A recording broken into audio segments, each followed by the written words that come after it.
And joining us now to share some insights on the election results and the outlook here in Washington is political consultant Brad Todd. Brad is also the co-author of the best-selling book, The Great Revolt, Inside the Populist Coalition Reshaping American Politics. A book that aimed to explain President Trump's historic and largely unexpected victory in 2016. Thank you so much for coming to our show, Brad. Thanks for having me. Glad to be here. Well, I'm curious, what did you learn about this populist coalition now known as the Trump coalition in 2016? And what's your impression now that the 2018 midterms are over? Well, my co-author and I, Selena Zito, it was our question when we set out to write the book, was this a realignment or was it a fluke in the 2016 election? And our conclusion after interviewing people across the states that had flipped from Obama to Trump and studying past election patterns and returns and surveying Trump voters, our conclusion was it's a realignment. It wasn't really caused by President Trump. It had begun before him. He was really more the result of this realignment than the cause. Certainly he galvanized it and pushed it over the winning finish line. But I think the midterm results last week validate this realignment, because what you saw largely in a split decision between the House and the Senate. You know, the Senate, the Republicans beat 4 Democratic incumbents, which is a very large number of incumbents to lose. They all lost in states President Trump carried by quite a bit, plus Florida, which is the quintessential swing state, right? And then the House of Representatives, Democrats gained right now. I think they're up 36 seats. They may add 1 or 2 more as the West Coast returns come in. Those seats were almost all in suburban jurisdictions where President Trump performed much worse than Mitt Romney had done just 4 years earlier.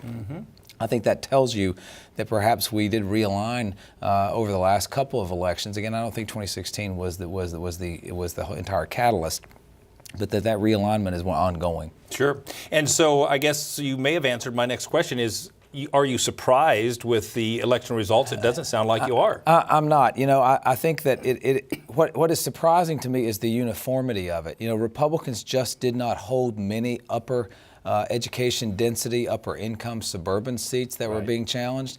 You can count them on one hand. And Democrats really struggled. You know, you can count on one hand, 2 fingers, the number of sort of high Trump states that they were able to hold.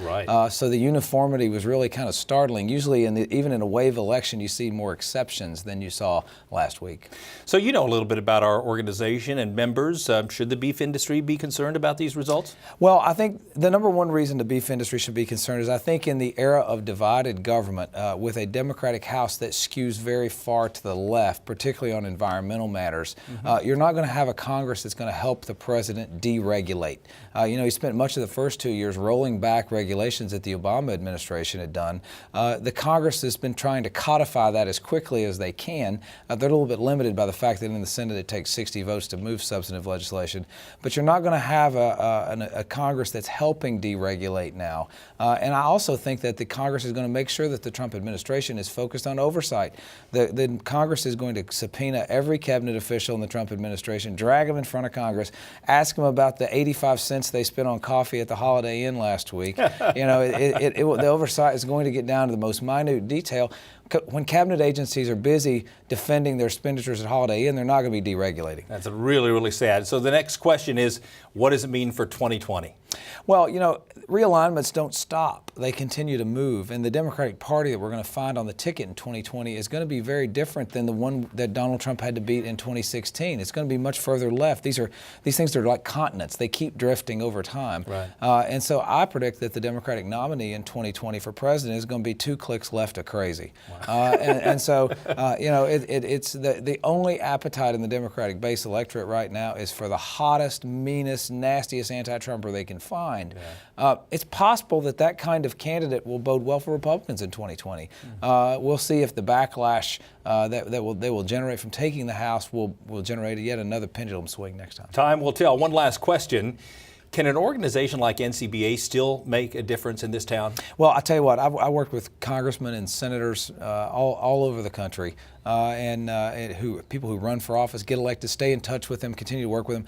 nothing has as much impact on a member of Congress than their constituents back home, organized oftentimes by their trade association or some other business or civic group, that affinity group that they're involved in, lifestyle group. That moves members of Congress like nothing else. And a lot of people are cynical about politics these days and think, oh, it's no way that the average person can't make a difference. But I can tell you from my days in the House office all the way back as a staffer in the 90s to now working with members, there is nothing like a first-person story from someone who lives, works, and votes for you to change a member of Congress's mind. Encouraging news. Thank you so much for coming to our show. Thanks a lot for having me.